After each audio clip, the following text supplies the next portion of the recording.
തിരക്കേറിയ ചങ്ങരംകുളം ഹൈവേ ജംഗ്ഷനിലെ സീബ്ര ലൈനുകൾ മാസങ്ങളായി മാഞ്ഞു കിടക്കുന്നത് യാത്രക്കാർക്ക് ഭീഷണിയാകുന്നു. റോഡ് മുറിഞ്ഞു കടക്കേണ്ട സാഹചര്യത്തിൽ അമിത വേഗത്തിൽ എത്തുന്ന വാഹനങ്ങൾ സീബ്ര ലൈൻ കാണാത്തത് കൊണ്ട് തന്നെ ബ്രേക്ക് ഇടാറില്ല. അതുകൊണ്ട് തന്നെ അപകടങ്ങൾ ഇടയ്ക്കിടയ്ക്ക് നടക്കുന്നതായി നാട്ടുകാർ പറയുന്നു.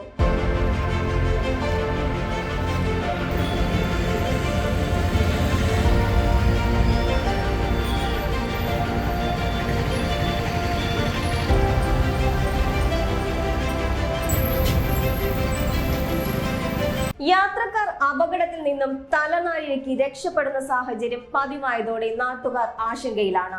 വിദ്യാർത്ഥികളടക്കം ആയിരക്കണക്കിന് പേർ ബസ് കയറാനും മറ്റും ആശ്രയിക്കുന്ന സീബ്ര ലൈനുകൾ മങ്ങിക്കിടക്കുന്നത് വലിയ പ്രശ്നമായി ചൂണ്ടിക്കാട്ടുന്നു. യാത്രക്കാരുടെ സുരക്ഷ ഉറപ്പാക്കാൻ സീബ്ര ലൈൻ അടിയന്തരമായി പുനഃസ്ഥാപിക്കണമെന്നതാണ് നാട്ടുകാരുടെയും യാത്രക്കാരുടെയും ആവശ്യം.